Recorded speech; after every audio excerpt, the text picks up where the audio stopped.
Atualmente, o trabalho e as obrigações têm tomado cada vez mais tempo das pessoas, diminuindo o espaço para o ócio e o lazer. A pesquisadora Luciene Ferreira da Silva, da Unesp de Bauru, fala sobre lazer e educação e a educação para o lazer. Luciene conta a importância de espaços e atividades lúdicas, voltadas ao prazer e o auxílio que elas prestam à saúde humana.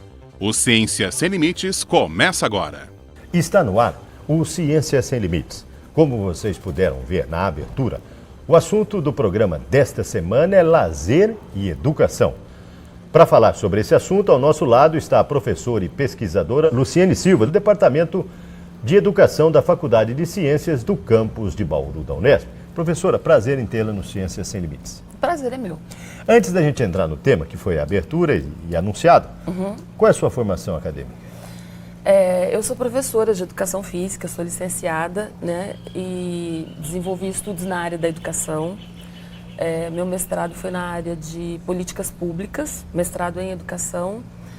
Continuei no curso de doutorado também estudando as Políticas Públicas de Educação Física e hoje eu me enveredo, né, estudando algumas outras temáticas, mas também não deixei de estudar as políticas públicas educacionais. Quer dizer, atualmente a senhora pertence ao Departamento de Educação e está como chefe de departamento, né? Queria que a senhora falasse um pouco sobre isso e onde que nós estamos, qual é esse ambiente?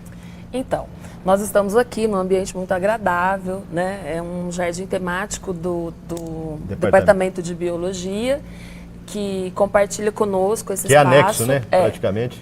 São os dois prédios, eles se comunicam. Professora, nós estamos aqui, que é anexo do Departamento de Educação, que foi inaugurado recentemente, está de casa nova, né? Exatamente. O prédio é novo, foi entregue e nós estamos aos poucos, né? Adequando, organizando a casa. Mas muito felizes, porque... Uma conquista de muitos anos. De muitos anos. Então vamos entrar no tema, para quem está nos vendo, vamos falar sobre lazer e educação para o lazer. O que significa isso? Pois o lazer é um fenômeno social, é um fenômeno datado, ele tem sua origem com o processo de intensificação, né, da urbanização no Brasil. E o processo de urbanização fez com que houvesse um êxodo rural, né, muito grande. As pessoas... Isso nós estamos falando da década de 70 para cá, né? Antes até. Da década de 60? Quer dizer, houve uma intensificação, né? Mas isso já vinha acontecendo antes, né? E teve a sua origem na Inglaterra, na França e todos aqueles movimentos sociais. As pessoas no campo, elas vivem a sazonalidade, né? Elas vivem de acordo com as estações do ano, né? Então, se é tempo de plantar, é tempo de trabalhar. Se não é tempo de plantar, é tempo de crescer, é tempo de fazer pausas. Existem muitas festas, né? E essas festas, elas sempre comemoram os eventos da vida. Mas teve um avanço de décadas para cá, porque antigamente não se falava nem energia elétrica no campo, né? Isso aí trouxe muitos benefícios em função até do lazer, né? Trouxe benefícios para as populações, né, que moram no campo, mas, por outro lado, também incentivou as pessoas a virem morar nas cidades. Virem morar nas cidades não seria um problema se nós não tivéssemos a questão do trabalho, né, da falta de trabalho e da falta de estrutura para encampar, entre aspas, todas essas pessoas. Mas, enfim, o lazer ele é um tempo conquistado, é um tempo que ele só é possível depois que as pessoas se libertam do tempo do trabalho e do tempo das obrigações, né? Então, de 24 horas, quantas horas você tem de trabalho, quantas horas você tem para obrigações, e aí são as mais variadas, incluindo aquelas, né, de trato pessoal. Aquele tempo de dormir, por exemplo, é tempo de obrigações, porque a gente não pode ficar sem dormir. Esse tempo restante, né, que as pessoas têm é o tempo livre. Neste tempo livre, as pessoas podem ter ócio, não fazer nada, ou elas podem ter lazer.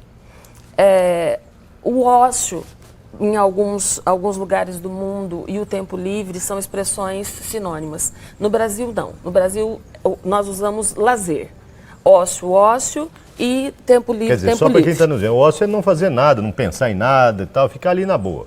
É quase isso, quase né? Porque isso, é impossível não. Mas eu costumo usar um exemplo que você pode estar embaixo da árvore, balançando numa rede e lendo alguma coisa. Quer dizer, você não está totalmente... Você está em lazer. Tá em... Mas você pode estar embaixo da mesma árvore, balançando na mesma rede, contemplando a natureza. Então, você está contemplando a natureza.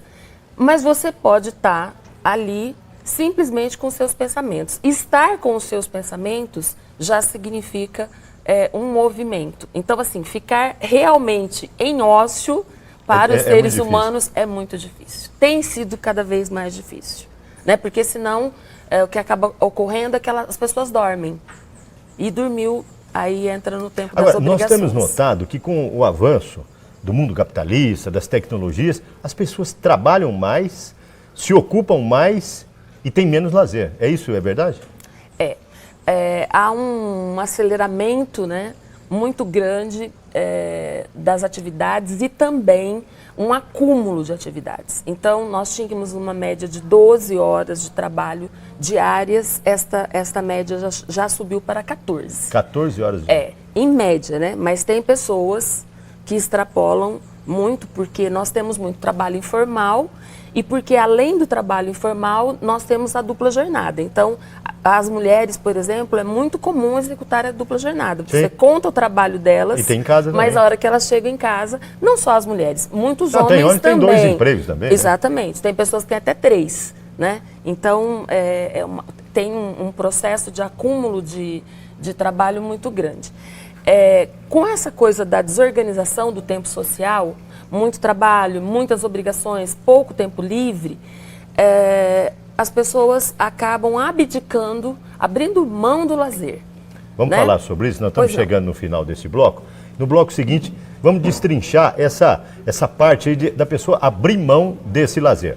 Para você contactar a pesquisadora, o e-mail dela está aí na sua tela, é luciene@fc.unesp.br.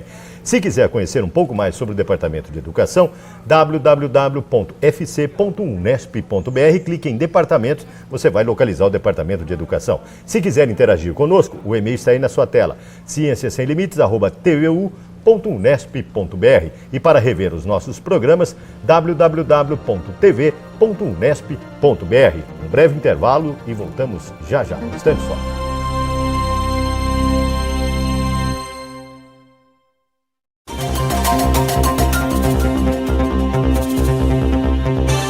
O Ciência Sem Limites está de volta.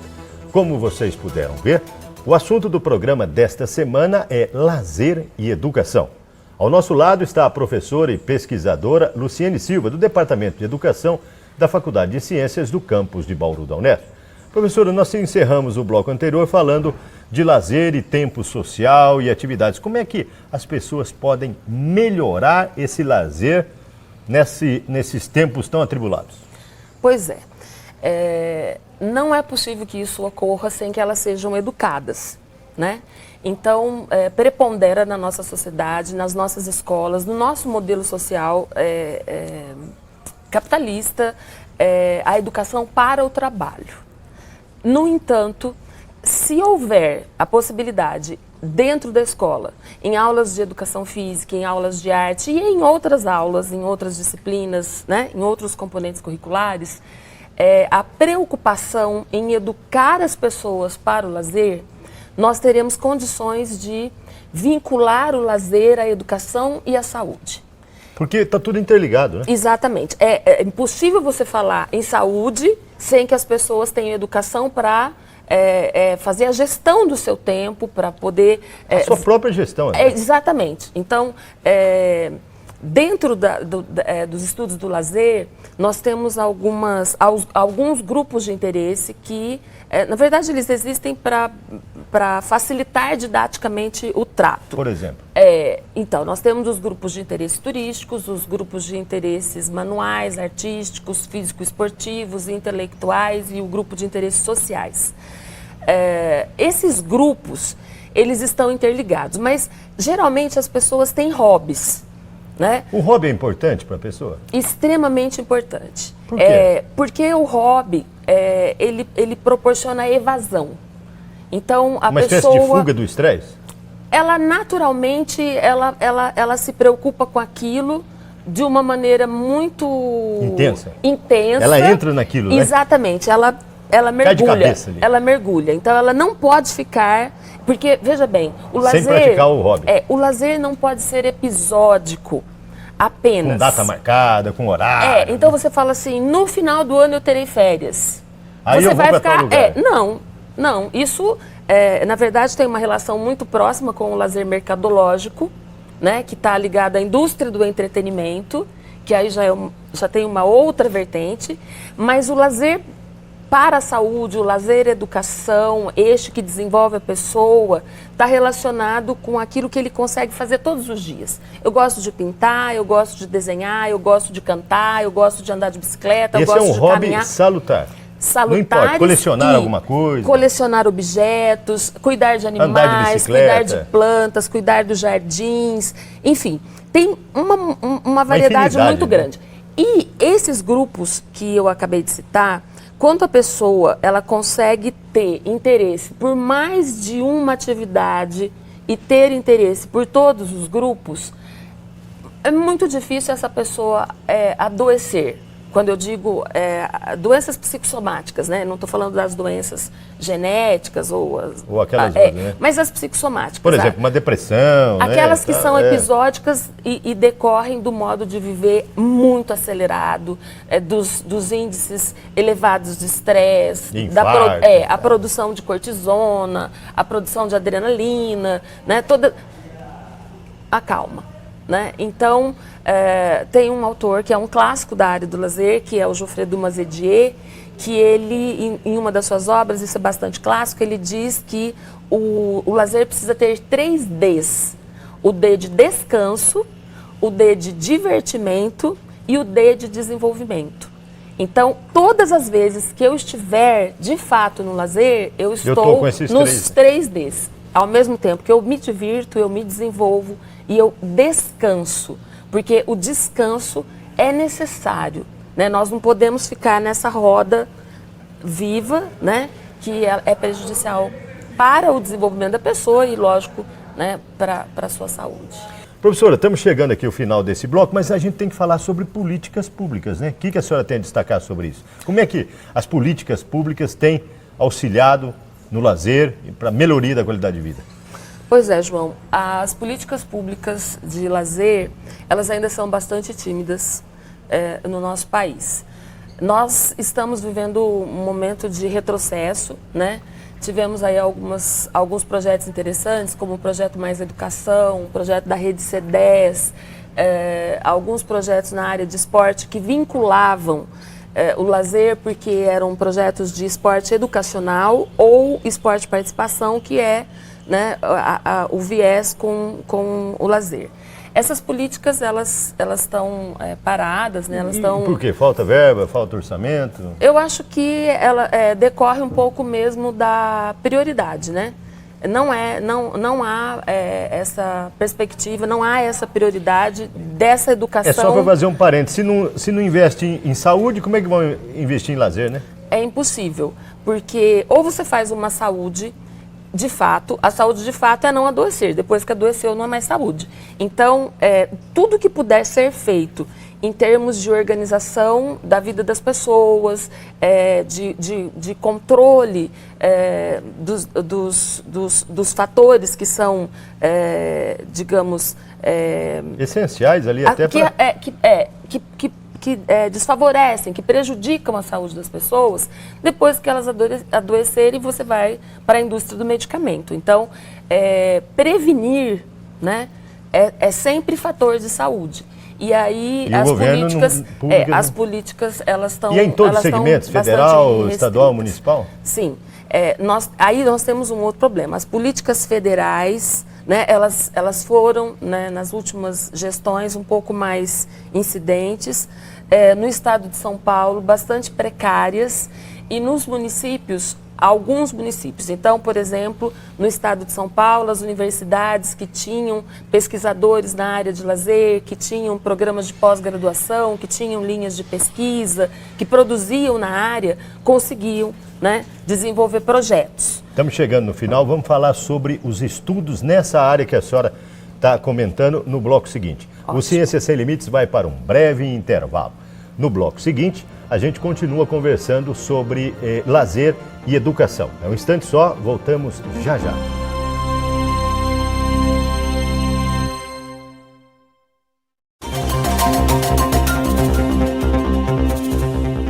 O Ciência Sem Limites está de volta. Como vocês podem ver, o assunto do programa desta semana é lazer e educação. E educação para o lazer também. Ao nosso lado está a pesquisadora e professora Luciene Silva, do Departamento de Educação da Faculdade de Ciências do campus de Bauru da Unesp. Professor, falamos sobre políticas públicas. Agora, os estudos na área de lazer e educação começam, nas suas pesquisas, começam de que idade, vão até qual idade e de que maneira que é feito esses estudos? Então, aqui na Unesp, nós temos tentado trabalhar com todas as fases de vida. E por que isso acontece? Ou seja, desde o infantil? Desde crianças bem pequenas da educação infantil, passando por todos os anos do ensino fundamental e chegando à fase adulta e a fase adulta incluindo a terceira idade. A melhor idade que eles falam hoje em dia. Melhor idade, exatamente. E que todo mundo vai chegar lá, né? Sim, sim. Nós somos uma sociedade, quer dizer, estamos sendo uma sociedade que está envelhecendo mais, né? E vivendo mais. A média cada vez, né, tem aumentado. Tem uma coisa que é importante destacar, é o seguinte: o lúdico é componente da cultura. Explica pra gente o que é o lúdico. É aquela interação? O lúdico é alguma coisa que se manifesta e é próprio em todos os animais, né? E aí nós temos várias pesquisas, inclusive do GEPLE, que é o Grupo de Estudos e Pesquisa em Lazer e Educação, que eu coordeno, que você vai estudar como que essas manifestações lúdicas favorecem o desenvolvimento humano. São manifestações naturais? São manifestações que elas têm uma base inata, então você pode observar nos bebês de várias espécies, né? O prazer de brincar, o prazer de trocar, né? O prazer de correr, de jogar de diversas formas. Acontece que essas manifestações lúdicas, que elas são alegres, espontâneas, criativas, elas são cheias de energia. E ajuda o desenvolvimento das crianças e das pessoas. Com certeza. Essas manifestações lúdicas, elas podem ser coibidas ou podem ser estimuladas. Dá um exemplo. Por exemplo, na educação infantil, eu posso colocar as crianças enfileiradas, sentadas em carteiras durante 4 horas. E também isso é muito natural e tem ocorrido, né, já há muitas décadas no ensino fundamental, do 1º ao 6º ano e também daí para diante. É muito difícil para a nossa cultura educar as pessoas livres, soltas, né? É difícil porque nós temos uma tradição de controlar os corpos, né? Então, tem culturas que elas são mais extrovertidas e o lúdico se manifesta. Então, por exemplo, os italianos, e nós temos muitos italianos no Brasil, e temos muitos descendentes de japoneses. São grupos totalmente diferentes, né, em termos de manifestações lúdicas. Os italianos, eu estou citando, né, por ser bastante observável, né, no Brasil, são extremamente festeiros, gostam das festas, comemoram, dão gargalhadas, ensinam isso para as crianças, festejam, estão sempre juntos. Os povos orientais, em geral, já são mais recatados. Mas tem as danças, tem toda a tradição. Sim, né? mas com um certo, né, um nível de controle, uma outra lógica. Então, a educação para o lazer, ela vem desde... Né, do berço. Exatamente. No estímulo né, a frequência a atividades que sejam prazerosas, que sejam alegres, que sejam criativas, estimulantes. Então, dançar, cantar, passear, viajar, enfim, deixar que essas manifestações aflorem, né, pelo corpo. Normalmente isso vai vir junto com uma gargalhada. Na universidade, se você gargalha muito alto dentro da sala de aula, as pessoas acham estranho. É alguma coisa completamente natural, é a manifestação de uma sensação. E isso está relacionado com o sentimento. Mas os professores mais tradicionais, né? E aí, veja, estou falando de um universo imenso, né? Eles se incomodam muito com barulho.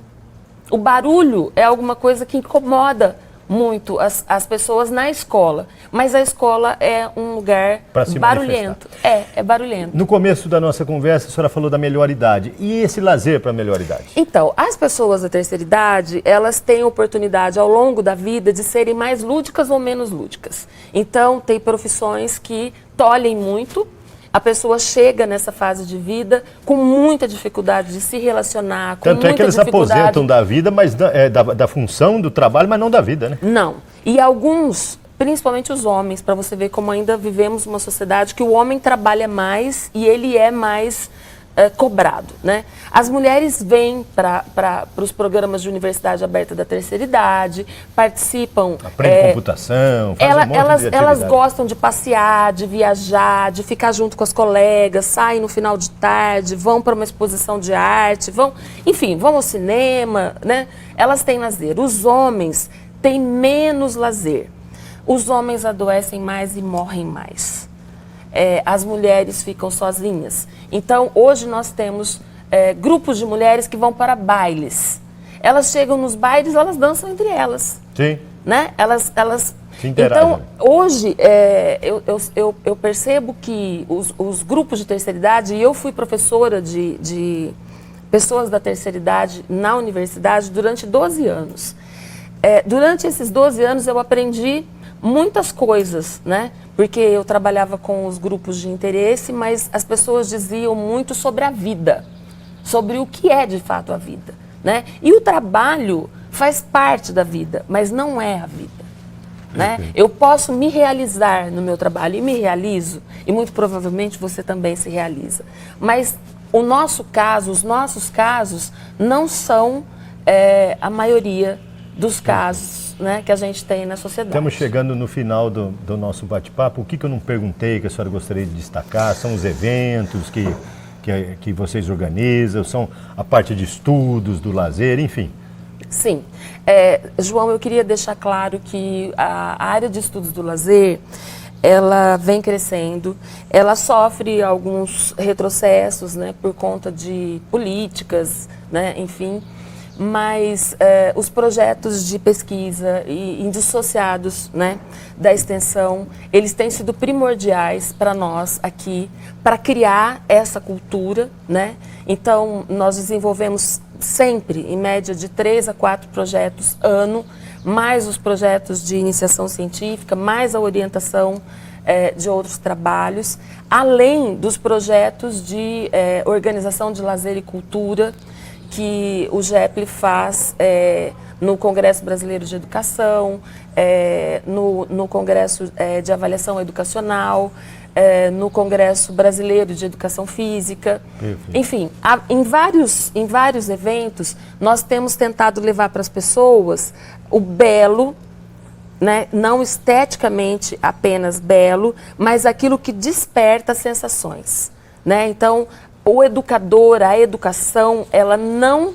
flui, né, sem o sentir, né? Então, tem que ter a emoção, o sentimento. Você tem que respeitar aquelas pessoas que elas também sentem, porque se elas pararem de sentir, ou se os sentimentos delas forem sentimentos mais... estáticos?